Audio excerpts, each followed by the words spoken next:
The afternoon sun filtered through the ancient stained glass windows of St. Mary's Church, casting ethereal rainbow patterns across the worn wooden pews. Pastor Williams stood before a small white coffin, his weathered hands trembling slightly as he held his worn leather Bible. The sanctuary was filled with the heavy silence of grief, broken only by occasional sobs from the congregation of nearly 200 people who had come to say goodbye to 8-year-old Emma Collins. Her parents, Michael and Sarah, sat in the front row, their faces pale and drawn from 3 days of unimaginable sorrow. Michael's arm wrapped protectively around his wife's shoulders as she clutched a small stuffed butterfly that had been Emma's favorite toy. The church was packed with family members who had traveled from across the state, friends from the neighborhood, teachers from Emma's school, and countless community members whose lives had been touched by the bright little girl with golden curls and an infectious laugh. Pastor Williams had baptized Emma in this very church 8 years ago, welcoming her into God's family with joy and celebration. Now, he stood before her tiny casket, preparing to deliver what should be her final blessing, his heart heavy with the weight of saying goodbye to someone so young and full of promise. Emma Collins had been the embodiment of childhood joy, a vibrant little girl whose presence could light up any room she entered. Her golden curls bounced when she ran through the church halls during Sunday school, and her bright blue eyes sparkled with the kind of mischief that made adults smile despite themselves. She had an extraordinary gift for making others feel special, always the first to comfort a crying classmate, to share her lunch with someone who had forgotten theirs, or to draw colorful pictures for anyone who seemed sad. Her laughter was like music, echoing through their small house on Maple Street, where she lived with her parents and her elderly grandmother, who had moved in to help care for Emma during her illness. When Emma was diagnosed with a rare congenital heart defect called hypoplastic left heart syndrome at age 7, the news had devastated the family but hadn't dimmed Emma's spirit.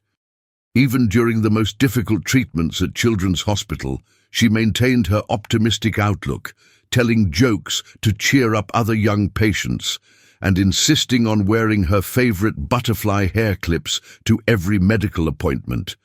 The entire Millbrook community had rallied around the Collins family, organizing fundraisers, meal trains, and prayer vigils. Despite the gravity of her condition, Emma had continued attending school when possible, participating in her beloved art class, and dreaming of becoming a veterinarian so she could help sick animals feel better, just like the doctors were helping her. The diagnosis had come as a shock to everyone who knew Emma, as she had always been an active, healthy child who loved running in the backyard and riding her pink bicycle around the neighborhood. Dr. Martinez at Children's Hospital had explained the severity of her condition to Michael and Sarah during a consultation that changed their world forever. Hypoplastic left heart syndrome meant that the left side of Emma's heart was severely underdeveloped, requiring a series of complex surgeries to redirect blood flow and give her a chance at survival. The medical team had been cautiously optimistic, explaining that while the condition was serious, many children lived full lives with proper treatment and monitoring. Emma had undergone 2 successful surgeries over the past year, showing remarkable resilience and recovery that had impressed her medical team. Her cardiologist, Dr. Thompson, had often commented on Emma's fighting spirit and positive attitude, noting that her mental strength seemed to aid her physical healing. The family had been hopeful, especially after Emma's last checkup showed improved heart function and stable vital signs. She had been feeling well enough to return to school part-time and had even talked about trying out for the children's choir at church. But 3 days ago, during what was supposed to be a routine follow-up appointment, Emma had suffered an unexpected cardiac event while sleeping in the recovery room. And despite the medical team's best efforts, her tiny heart had finally stopped beating. Pastor Williams had been serving the Millbrook community for over 30 years, and in that time he had conducted hundreds of funeral services for members of his congregation. But children's funerals were always the most challenging, testing not only his faith but his ability to find meaning and comfort in the face of seemingly senseless loss. He had spent countless hours in his study over the past 3 days, poring over scripture and searching for words that might somehow ease the Collins family's unbearable pain. The night before the funeral, he had sat alone in the sanctuary, looking at Emma's small white coffin and struggling with his own questions about God's plan and timing. Why would the Lord take such a bright, loving child who had so much to offer the world? How could he stand before grieving parents and speak of God's love when their hearts were shattered? These were the moments that challenged every minister's faith, when the mysteries of divine will seemed incomprehensible to human understanding. Pastor Williams had called his mentor, an elderly priest who had guided him through many difficult times, seeking wisdom and strength for the task ahead. His mentor had reminded him that sometimes a pastor's greatest service was simply being present in people's darkest moments, offering the comfort of ritual and community when words failed to heal. As he prepared his sermon, Pastor Williams had chosen passages about eternal life, the promise of reunion in heaven, and the precious nature of every soul in God's eyes. He knew that his words could not take away the pain, but he hoped they might plant seeds of comfort that would grow in the days and months ahead. The funeral service had been a beautiful tribute to Emma's short but meaningful life, filled with memories that painted a vivid picture of a child who had touched countless hearts. Mrs. Henderson, Emma's second-grade teacher, had spoken about Emma's creativity and kindness, describing how she always helped struggling classmates with their reading and brought homemade cookies to share during class parties. The children's choir, many of whom were Emma's close friends, had sung Amazing Grace with voices that cracked with emotion, their small faces showing a premature understanding of loss that broke the hearts of every adult present. Emma's aunt had shared stories of family gatherings, where Emma would organize elaborate tea parties for her cousins, complete with fancy dress-up clothes and carefully prepared snacks. Her piano teacher had played Emma's favorite piece, a simple melody that Emma had been learning before her illness worsened. Michael had struggled through his eulogy, his voice breaking as he described his daughter's courage throughout her medical journey and how she never complained, even during the most painful procedures. He spoke of bedtime stories, weekend adventures to the park, and Emma's dream of opening an animal rescue center when she grew up. Sarah had been unable to speak publicly, but she had written a heartfelt letter that Pastor Williams read on her behalf, expressing gratitude for the 8 precious years they had been blessed to be Emma's parents, and asking everyone to remember her laughter rather than mourn her absence. As the formal service concluded and Pastor Williams prepared to deliver the final blessing, he noticed an unusual stillness settling over the sanctuary. Even the youngest children in the congregation seemed to sense the solemnity of the moment and remained remarkably quiet.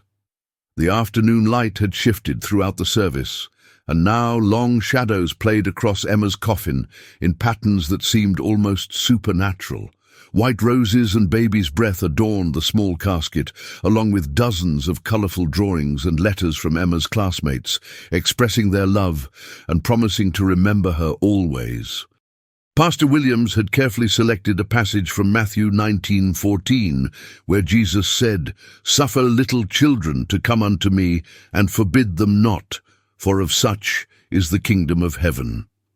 These words had brought comfort to grieving families for generations, offering the promise that innocent souls like Emma's were welcomed directly into God's loving embrace.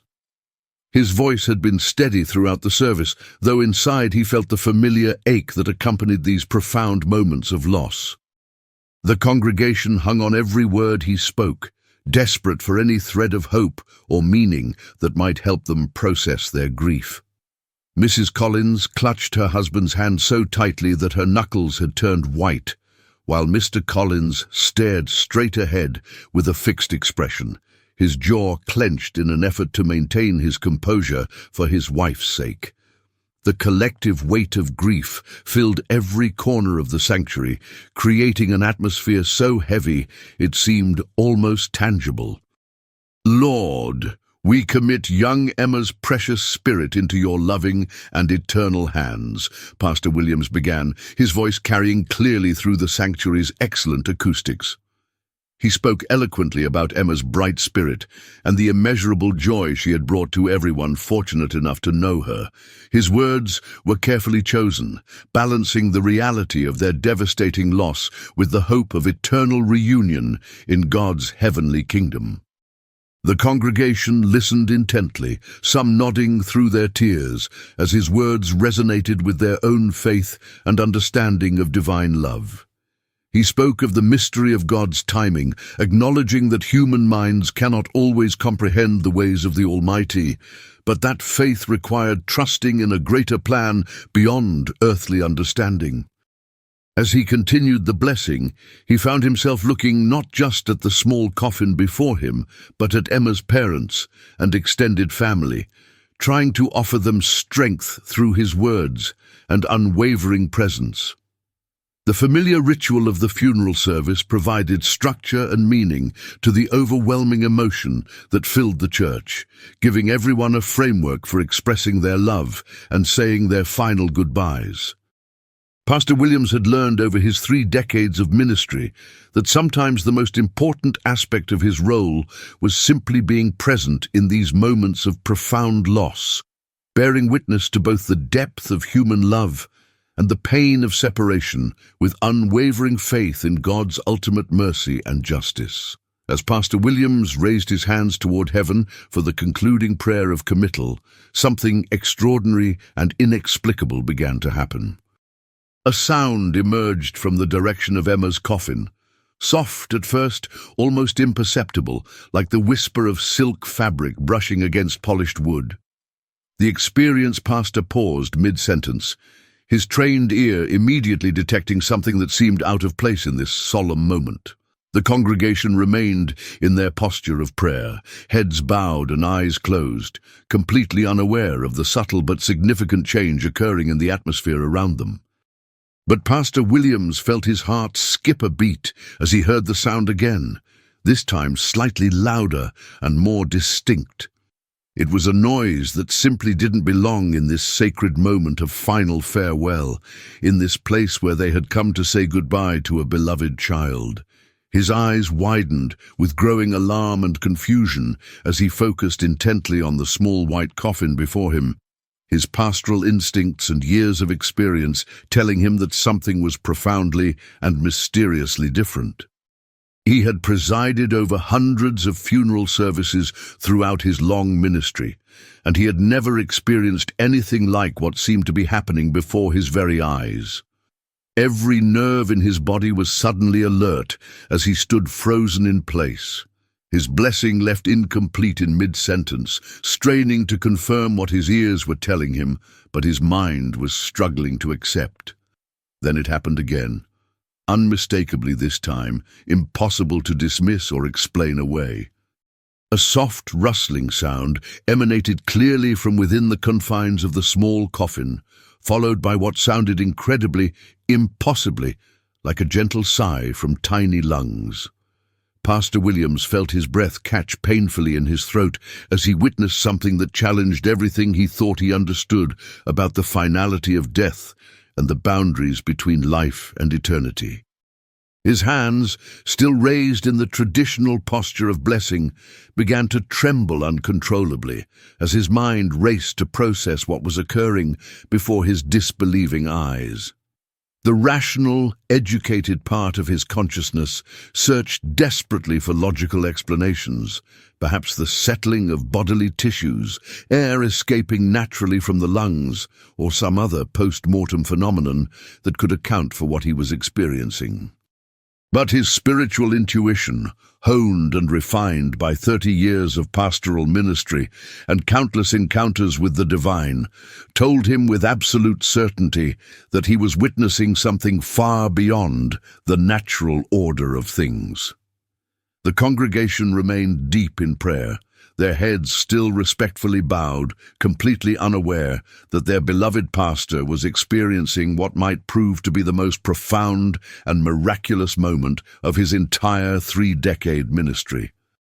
Pastor Williams found himself caught in an impossible position between his solemn duty to complete the funeral service as expected and his overwhelming need to investigate and understand what was happening in the coffin before him, knowing that either choice would change everything forever.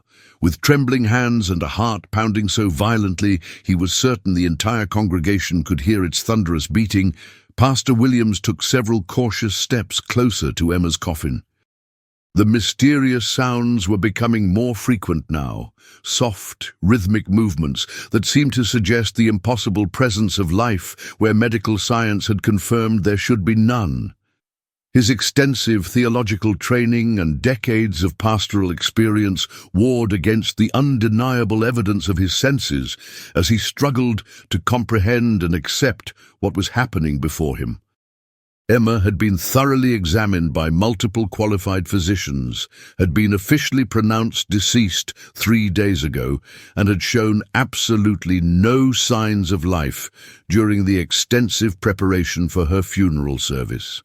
Yet something was undeniably and mysteriously occurring within that small white casket, something that defied every natural law and medical certainty he had ever been taught to accept. Pastor Williams looked up briefly at the congregation, still lost in deep prayer and meditation, then back at the coffin with growing amazement and terror. He realized with crystal clarity that whatever happened in the next few moments would change everything for the grieving Collins family, for every member of the congregation, for the broader community, and most certainly for his own understanding of faith, divine intervention, and the nature of miracles. The enormous weight of the moment pressed down upon him like a physical force as he acknowledged that he was potentially witnessing what could only be described as a resurrection, a divine intervention of biblical proportions occurring in his own small-town church. "Wait," Pastor Williams said quietly, his voice barely above a whisper, but somehow cutting through the reverent silence like the clear tolling of a church bell. Several congregation members in the front rows looked up from their prayers with expressions of confusion and concern, immediately noticing the pastor's suddenly pale, stricken face and obvious distress.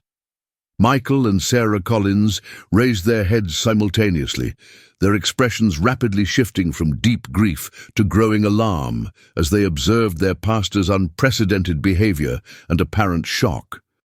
"I need everyone to please remain calm and trust in the Lord," Pastor Williams continued, his voice gradually gaining strength and authority, even as his entire body continued to shake with the magnitude of what he was experiencing. The rustling sounds from within Emma's coffin were now clearly audible to those seated in the front several rows, and audible gasps began to ripple through the congregation like waves spreading across a still pond. Sarah Collins let out a strangled sob that was simultaneously rooted in fear and desperate hope as she heard what sounded absolutely impossible, unmistakable sounds of life emanating from her daughter's final resting place. Michael stood up abruptly, his face displaying a complex mask of confused desperation, overwhelming hope, and terrifying uncertainty as he tried desperately to process and understand what was happening to their family. The entire atmosphere of the church shifted dramatically and instantly from solemn, respectful farewell to electric anticipation and barely controlled chaos, as more and more people became aware that something extraordinary and unprecedented was occurring before their very eyes. Pastor Williams made the decision that would haunt him, bless him, and define the remainder of his pastoral ministry for the rest of his natural life. With hands that shook but moved with determined purpose despite his racing heart and overwhelming terror, he carefully and reverently opened Emma's coffin lid. What he discovered inside defied every natural law, medical certainty, and rational explanation he had ever been taught to accept. Emma's small chest was rising and falling, with shallow but absolutely unmistakable breaths of life. Her beautiful blue eyes fluttered open slowly, unfocused and confused, but undeniably alive and aware.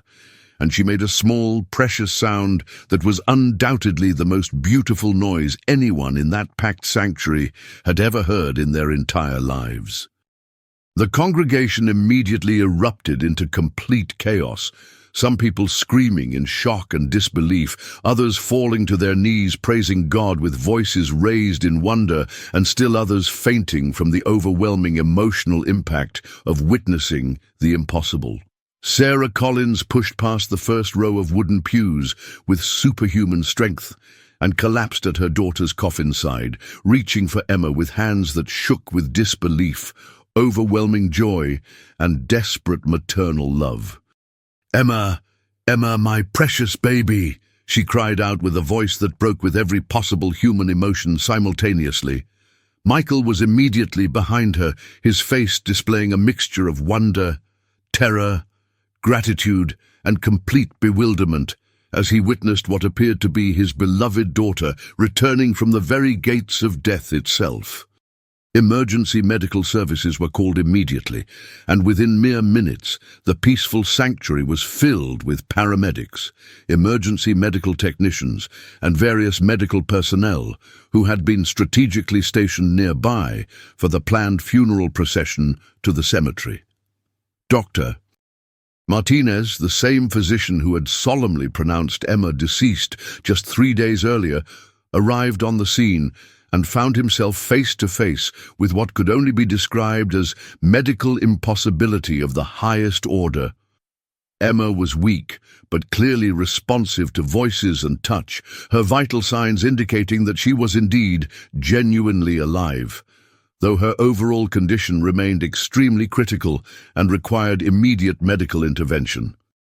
As the professional medical team worked quickly and efficiently to carefully transfer her fragile form to a specialized pediatric gurney, she whispered something in a voice so soft that only Pastor Williams, who was leaning close, could hear her incredible words.